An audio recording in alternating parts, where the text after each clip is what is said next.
Yo les gars, on se retrouve aujourd'hui pour une nouvelle vidéo. Aujourd'hui on s'intéresse au nouvel archétype Dracotail qui arrive dans Justice Center qui va sortir le 31 juillet.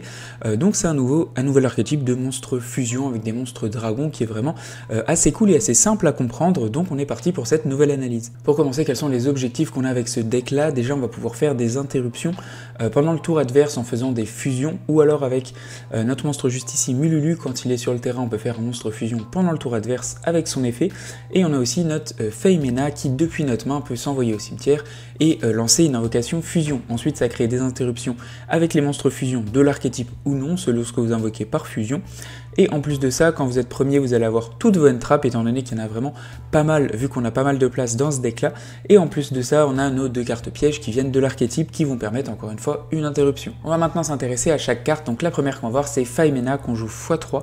Cette carte là, durant la main phase, effet rapide, on peut la discard depuis notre main et derrière invoquer par fusion un monstre dragon ou magicien fusion depuis notre extra deck en utilisant des monstres depuis notre main ou notre terrain. C'est très fort étant donné qu'on peut le faire pendant le tour adverse, donc même en son tour 0, on va pouvoir l'envoyer au grave, envoyer deux monstres depuis notre main ou plus au cimetière, et derrière faire une invocation d'un monstre fusion. Encore une fois, ça ne restricte pas au niveau de l'archétype Dracotail, il y a certaines cartes qui vont le faire. Pour elles, on peut juste invoquer un monstre dragon fusion ou magicien. Ça permet par exemple, si vous jouez certaines versions, il y en a qui jouent des King of the Swamp, et vous pouvez par exemple faire un dragoon avec cette carte là assez facilement. Ça permet directement pendant le tour des 0 de l'adversaire, ou alors de vous mettre en place avec un minimum de board pour ensuite passer son board, ou alors vous pouvez aussi faire une fusion pour directement créer une interruption et l'arrêter à l'origine de ses combos. Donc c'est vraiment une carte qui est extrêmement forte à ce niveau là et pendant le tour de l'adversaire, et vous pouvez aussi faire ces effets pendant votre tour à vous. De ça, l'effet qui va être propre à chacun des monstres Dracotail, ça va être que quand ils vont être envoyés au cimetière pour l'invocation fusion d'un monstre fusion, on va pouvoir set directement une magie ou piège Dracotail depuis notre deck. Vous allez voir que cet effet on va l'avoir sur tous les monstres Dracotail et certains vont même rajouter des petites choses en plus. Au niveau du deuxième monstre magicien du deck, c'est Dracotail Lucias. Ce monstre là, quand il est norme ou spé, on va pouvoir ajouter un monstre Dracotail depuis notre deck à notre main, excepté lui-même. Si cette carte est envoyée au cimetière, en tant que matériel fusion, on va pouvoir set directement une magie ou une piège Dracotail depuis notre deck. Donc cette carte là, elle nous permet potentiellement d'aller chercher notre Dracotail Feymena si on a besoin pour nos combos, mais elle nous permet aussi d'aller chercher n'importe quoi du deck. Donc c'est quand même une très bonne carte. Par contre c'est la seule quasiment qu'on a besoin de norme, le reste on va les envoyer au grave, les réinvoquer, les récupérer en main, etc. On passe maintenant à nos monstres dragons. Le premier c'est Dracotail Mululu, qui est une carte qu'on va jouer x3 durant la main phase, effet rapide. On peut faire une fusion d'un monstre Dracotail directement depuis notre extra deck en utilisant des monstres depuis notre terrain ou notre main, mais derrière on ne peut plus invoquer spécialement de l'extra deck excepté des monstres fusion. Si cette carte est envoyée au cimetière en tant que matériel fusion, on peut set une magie ou piège Dracotail et derrière annuler les effets d'un monstre face recto que l'adversaire contrôle. On ne peut utiliser chaque effet de Dracotail Mululu qu'une seule fois par tour. Donc cet effet est très cool parce que quand il est sur le terrain ou pendant votre tour ou pendant le tour de l'adversaire, vous pouvez à chaque fois activer au timing que vous voulez durant la main phase une invocation fusion pour créer des interruptions. Donc c'est très cool. En plus de ça, vous allez voir que les monstres dragons ont le même effet que les monstres magiciens. Ils vont pouvoir set une carte magie ou piège Dracotail, mais en plus ils vont avoir une petite spécificité qui est très intéressante quand on est deuxième pour remonter des boards, parce que cette carte là elle va permettre d'annuler un effet sur le terrain, et en plus quand on a tous les effets des Dracotail qui s'activent en même temps, ça reste extrêmement simple de faire des chain blocks et l'adversaire ne peut pas forcément bloquer les effets, ce qui va faire franchement être super simple pour remonter des boards adverses. Au niveau, on arrive sur nos deux autres monstres dragons qu'on joue x1, qu'on peut jouer x2 selon les versions. La première c'est Dracotail Urgula. Donc ce monstre là, quand il est envoyé au cimetière pour une invocation fusion, comme d'habitude on peut set une magie ou piège de l'archétype directement sur le terrain, mais en plus lui va permettre de détruire une magie ou piège sur le terrain. Si cette carte est dans le cimetière, on peut target un monstre magicien Dracotail dans notre cimetière, placer Urgula en dessous du deck et remonter le monstre magicien à la main. Donc ça permet tout simplement de récupérer et de recycler vos Dracotail Feymena ou Lucias. On a ensuite notre Dracotail Pan qu'on joue x1, donc si cette carte est envoyée au cimetière, pareil, on set une magie ou piège de l'archétype, derrière on peut détruire un monstre sur le terrain. Derrière, si un monstre fusion est détruit par l'effet de carte d'un adversaire tant que cette carte est dans le cimetière, on peut placer cette carte en dessous du deck, et si on le fait invoquer SP un monstre non fusion Dracotail depuis notre cimetière, on ne peut utiliser chaque effet de Pan qu'une seule fois par tour. Donc déjà après avoir vu les monstres Ce qu'il y a d'intéressant, c'est que, comme je vous disais, on va vraiment beaucoup pouvoir chain block parce qu'on va faire l'effet de Faimena ou d'autres cartes qu'on va voir juste après pour faire une invocation fusion. Du coup, on a les effets de, à chaque fois, nos monstres Dracotail qui vont proc au cimetière en même temps que notre monstre fusion. Et logiquement, on va faire une espèce de chain 3, le monstre fusion plus nos deux monstres Dracotail, ou alors un monstre Dracotail, mais on va pouvoir à chaque fois protéger l'effet qui nous intéresse. Donc au niveau des chain blocks, ça reste un deck extrêmement fort à ce niveau-là. On a ensuite les magies ou pièges qu'on va pouvoir set. Donc on a deux magies qu'on joue x3. La première c'est Ketu, donc Ketu elle va nous permettre d'aller chercher un monstre Dracotail depuis notre deck à notre main, et si notre adversaire contrôle un monstre, on peut invoquer par fusion un monstre dragon ou magicien depuis notre extra deck en utilisant des monstres depuis notre main ou notre terrain. Donc une carte qui est très intéressante en tant que deuxième parce qu'elle permet et une tuto d'un monstre et en plus la fusion.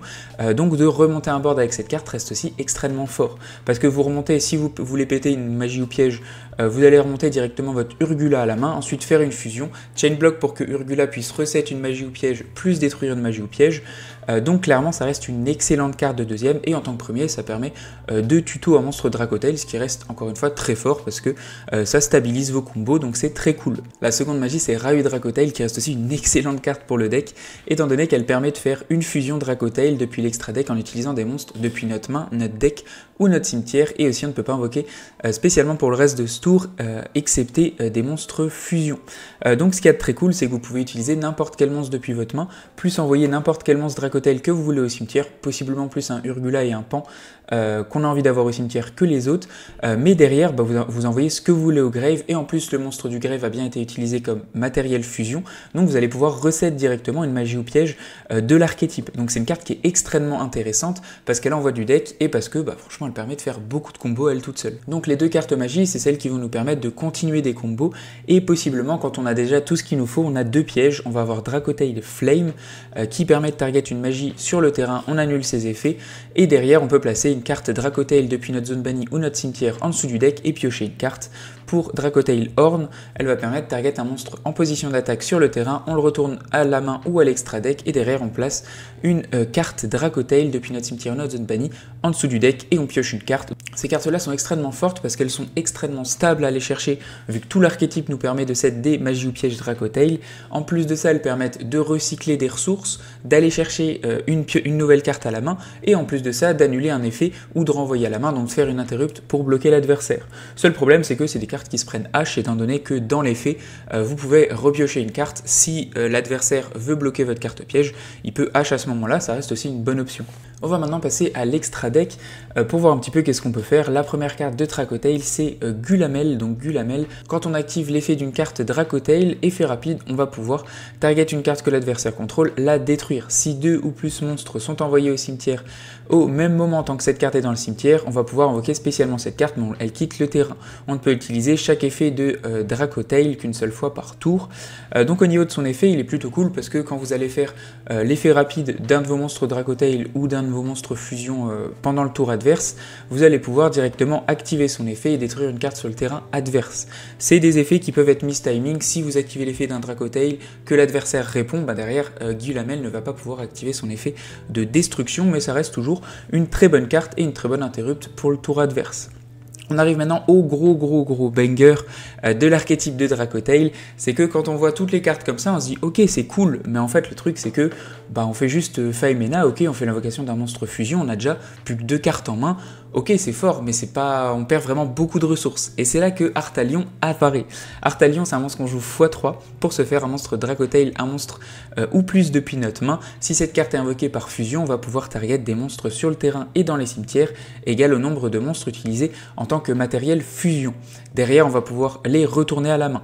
Donc qu'est-ce que ça veut dire cette carte-là? C'est génial, c'est-à-dire que si vous utilisez 2 monstres Dracotail, vous allez pouvoir du coup profiter des effets de vos monstres Dracotail dans le cimetière pour aller chercher des magies ou des pièges, pour avoir encore une fois des ressources, et en plus de ça, votre monstre Artalion, il a plusieurs possibilités. Vous allez pouvoir, dans le cas où vous n'avez rien à remonter ou rien à bloquer chez l'adversaire, remonter tout simplement vos matériels de fusion à la main, et du coup vous n'avez utilisé quasiment aucune ressource. En plus de ça, vous pouvez, si vous le voulez, l'utiliser en tant qu'interrupt parce que vous pouvez aller piocher dans le cimetière de l'adversaire ou sur son terrain, lui renvoyer les monstres à la main et ça peut potentiellement le gêner pendant ses combos ou le bloquer à un certain moment ou remonter tout simplement des boards. Donc cette carte-là est extrêmement intéressante parce qu'elle va vous permettre ou de récupérer des ressources ou de bloquer l'adversaire et de créer une interruption. Donc c'est cette carte-là qui fait que ce deck est extrêmement fort parce que si son problème principal aurait été les ressources, c'est Arctalion qui tout simplement pallie à ce défaut-là. En plus de ça, dans l'extra deck, on a quelques autres cartes avec du Blue Eyes tout simplement pour avoir un monstre dragon sur le terrain.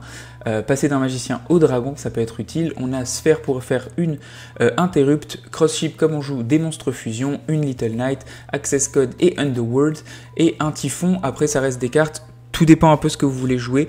Vous pouvez jouer par exemple un panel de monstres fusion un peu plus important, jouer une Chimera, etc. Ça dépend un petit peu comment vous jouez. Là, on est vraiment sur un truc assez compétitif. On va jouer beaucoup d'Entrap. Donc de passer sur des monstres Link, ça me choque pas plus que ça. Parce qu'on va faire beaucoup de fusion aussi pendant le tour adverse. Au niveau des monstres fusion, on a aussi notre Secrétarion et notre Mystérion. Donc Secrétarion qui va permettre une invocation spéciale depuis le grave et en plus de bloquer les effets d'invocation de monstres invoqués spécialement dragon et magicien sur l'adversaire. Donc je peux vous dire que vous jouez contre un Blue Eyes, c'est un vrai bonheur. Ce qui est aussi de très intéressant avec ce deck, c'est que ça restricte fusion comme la plupart des archétypes fusion, mais qu'on va pouvoir du coup mêler d'autres choses, mêler par exemple des choses qui n'ont pas forcément d'archétype comme Dragoon ou d'autres monstres fusion qui vous font plaisir à jouer, mais aussi on va pouvoir les fusionner avec des decks fusion dragon, donc par exemple Albaz ou Dragon Maid, et ça va aller extrêmement bien ensemble. Faut juste faire attention à ceux qui, aux cartes magiques qui vont nous permettre seulement d'invoquer des monstres Dracotail, mais la moitié vont faire restrict que Dracotail et l'autre vont invoquer des monstres ou fusion ou magicien. Donc ça reste extrêmement simple de jouer avec d'autres archétypes et de jouer full monstre fusion dans l'extra deck et ne pas avoir quasiment de restrict ou alors des restricts très légères où il faut faire un petit peu attention. On va avoir un petit combo pour que concrètement on voit un petit peu ce que ça donne. Pour ce faire, n'importe quel monstre plus la carte Raoult Dracotail, donc on va pouvoir l'activer. Ensuite, comme nos monstres de Dracotail, donc on pourrait utiliser deux monstres depuis le deck comme la carte magie ne le restricte pas, mais tout simplement parce que les monstres Dracotail vont le faire, vu qu'ils ont besoin d'un monstre Dracotail plus d'un monstre de la main. Donc voilà, donc on va faire à ce moment-là notre Artalion. Pour ce faire, on va envoyer notre Lucias au cimetière plus notre carte de la main, notre monstre de la main. On invoque ce monstre sur le terrain. Encore une fois, comme je vous disais, toujours des chain blocks dans l'archétype. Donc là, je vais préférer target mon monstre dans le cimetière pour le récupérer en chain 1 et activer en chain 2 l'effet pour aller chercher directement ma Ketu depuis le deck sur le terrain. Derrière, je vais pouvoir invoquer normalement mon Lucias. Lucias me donne accès à ma Faimena depuis le deck à la main. On va ensuite activer l'effet de Ketu. Ketu me donne accès directement à mon Urgula, comme ceci, et ensuite je vais pouvoir envoyer ma Dracotail Faimena au cimetière. Pour faire directement ma Gulamel, j'envoie mes deux monstres au cimetière, comme ceci. Et effet de mon monstre dans le cimetière, je vais pouvoir set directement une de mes pièges, celle que je préfère. À ce moment-là, je vais set plutôt celle-ci. Derrière, je pourrais détruire une magie ou piège, mais de détruire la mienne, c'est pas très intéressant. Et ensuite, je vais pouvoir profiter de l'effet de Urgula dans le cimetière. Je vais renvoyer ma Faimena à la main et je vais renvoyer mon Urgula dans le grave. Du coup, je vais pouvoir activer l'effet de ma piège, je vais target le monstre que je vais renvoyer à la main. Si derrière je veux chain, je peux chain avec l'effet de ma Dracotail pour détruire le monstre, comme ceci. Et je peux en plus faire l'effet de Faimena pour tout simplement faire un monstre pendant le tour adverse. Logiquement, j'ai encore un monstre en main, donc je peux réutiliser mon Artalion directement, plus un monstre de ma main pour refaire un Artalion, récupérer des ressources ou renvoyer des monstres de l'adversaire à sa main. Donc comme vous voyez, c'est un deck qui est extrêmement simple à prendre en main et qui est extrêmement fort, donc c'est ça qui est quand même très cool avec le deck Dracotail. Ma conclusion sur cet archétype, franchement je suis en train de kiffer, je vais pas vous mentir, c'est un deck qui est extrêmement cool, j'adore les monstres fusion, c'est simple, c'est carré, ça fait des ressources, les cartes magie sont vraiment incroyables, les artworks sont vraiment cool aussi, donc clairement je trouve que c'est un gros banger. Je sais pas si je pense que compétitivement ça va aller haut, il y a quand même d'autres trucs comme Canine qui arrivent, donc ça va pas être le top méta, mais en tout cas il va rentrer dans la méta, ça c'est sûr et certain, et on va en voir du coup post Justice Hunter.